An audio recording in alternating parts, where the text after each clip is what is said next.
Welcome to Your Daily Devotional with me, PMV.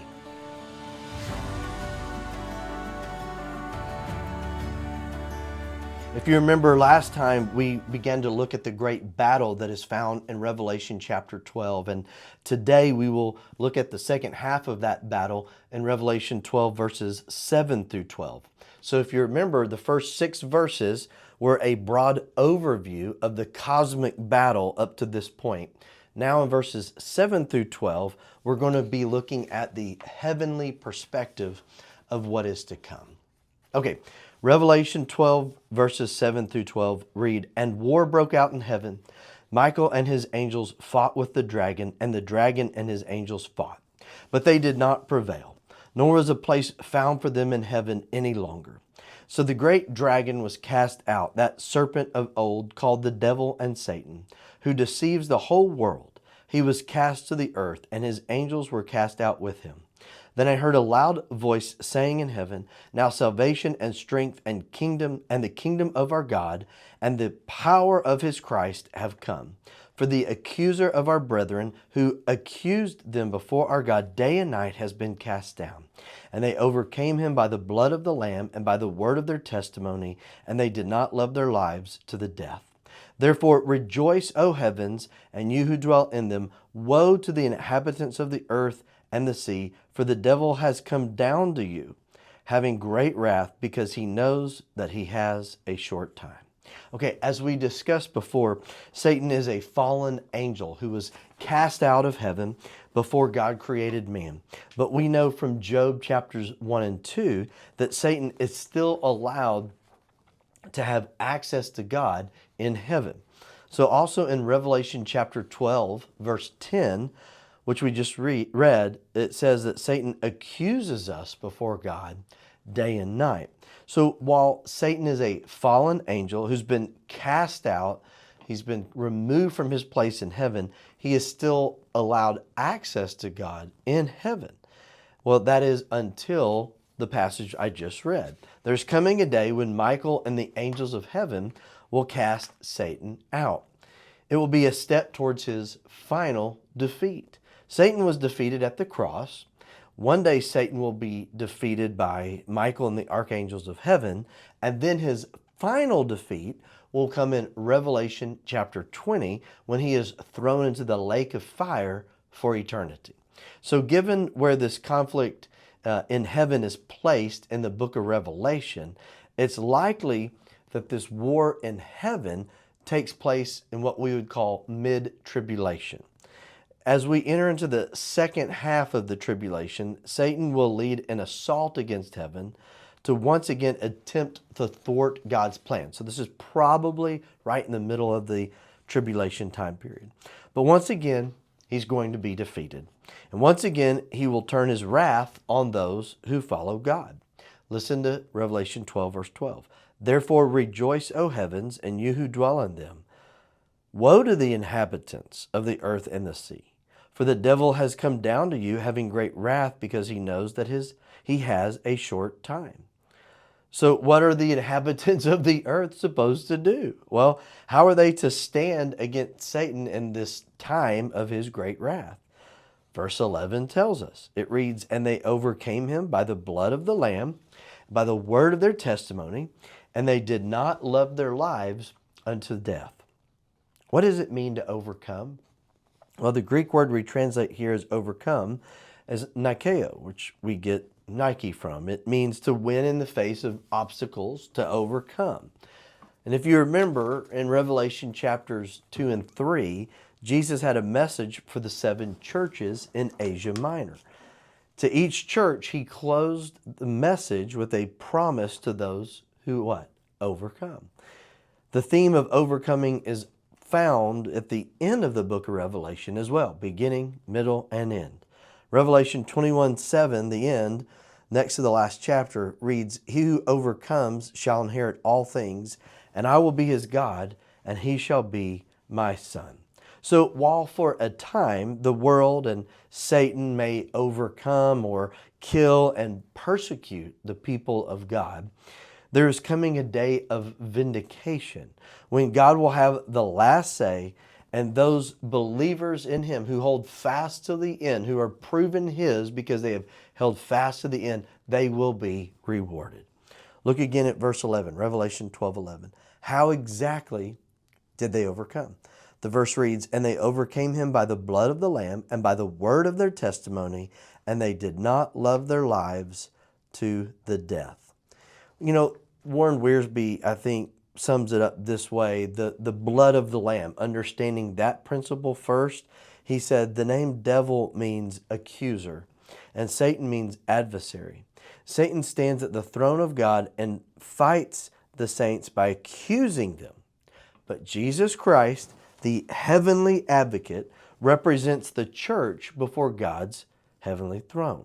Because Jesus Christ died for us, again, the blood of the Lamb, we can overcome Satan's accusations by the blood of the Lamb. Our salvation is secure not because of our own works, but because of his finished work at Calvary. All right, so second, they overcame by the word of their testimony. You know, a changed life in Jesus, we've talked about this already, is a testimony that cannot be denied. But the question we must ask is this: are we living and sharing the difference that Jesus has made and makes in our lives? The two go together. We need to share the difference that Jesus makes in us, but we also need to live it. Now, on the other side, we need to live the difference that Jesus makes in us, but we also need to share it. Again, the two go together, the living and the sharing. Third, they overcame because they did not value their lives unto death. If you have a victory problem in your life, this is most likely, in my opinion, the reason why. Jesus taught on this in Matthew chapter 16. Listen to verses 24 to 27. Then Jesus said to his disciples, if anyone desires to come after me, let him deny himself and take up his cross and follow me. For whoever desires to save his life will lose it, but whoever loses his life for my sake will find it. For what profit is it to a man if he gains the whole world and loses his own soul? Or what will a man give in exchange for his soul? For the Son of Man will come in the glory of his Father with his angels, and then he will reward each according to his works. So Jesus was absolutely clear about what was required of those who would follow him. Deny yourself. Die to yourself. Be willing to lose everything in this world to follow him. That's it. We don't like how black and white that is, but Jesus was actually very clear about it. Again, if you have a victory problem in your life, it's most likely because you are promoting yourself rather than dying to yourself. You are seeking to live on your terms instead of dying to self. You say you're willing to sacrifice for Jesus, but your actions and your attitude display something different. Again, Revelation 12:11 reads, and they overcame him by the blood of the Lamb, by the word of their testimony, and they did not love their lives to death. And that same victory is available to us today. That's what I want to kind of bring this to a close with. Whether you win or whether you are persecuted and suffer in this life, your victory, it's really not about you. It's about the perfect will of God. We talked about this some last time. What is God doing? What is your place in this bigger picture?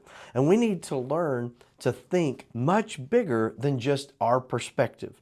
We need to learn to put ourselves into God's story. Your life is not about you. Your victories aren't even just about you. God's eternal purposes and his will are what we are invited to as believers. We're invited to enter into this, and we have the opportunity to be a part of something much bigger than we could ever understand on our own, especially this side of heaven.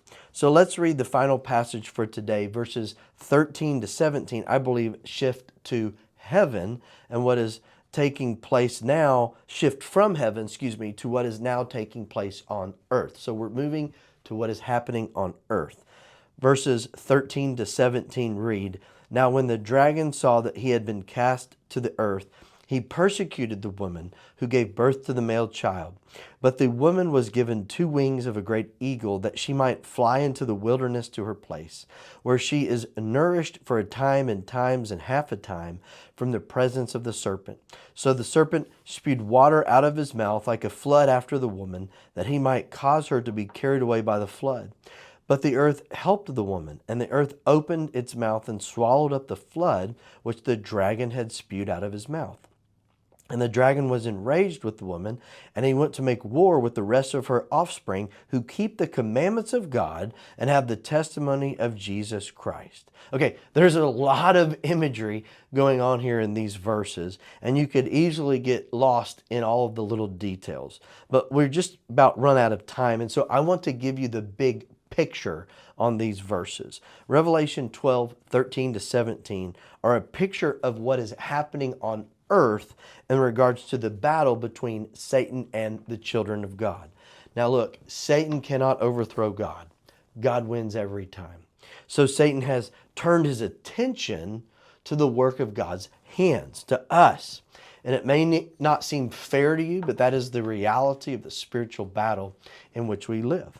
So that is also why Jesus came to earth. God did not leave us alone in our battle against the forces of hell. Jesus, the eternal Son of God, stepped down to earth through the womb of the Virgin Mary, took on Satan on our behalf. Jesus defeated Satan in the wilderness temptation. Jesus defeated Satan in his perfect sinless life, Jesus' perfect sinless life. Jesus defeated Satan as he proclaimed the gospel, healed the sick, set captives free. Jesus defeated Satan in his perfect submission to the Father's will. Jesus defeated Satan through his death, burial, resurrection, and ascension. Now, Jesus shares his victory with us. To all who believe in Jesus, God forgives you of your sins. He fills you with his Spirit, and he brings you in to his victory. But remember his words if you want his victory. If anyone desires to come after me, let him deny himself, take up his cross, and follow me. Thank you for joining me today. I pray this has been a blessing to you. For more information, go to pnvministries.org. As always, I hope you have a great day.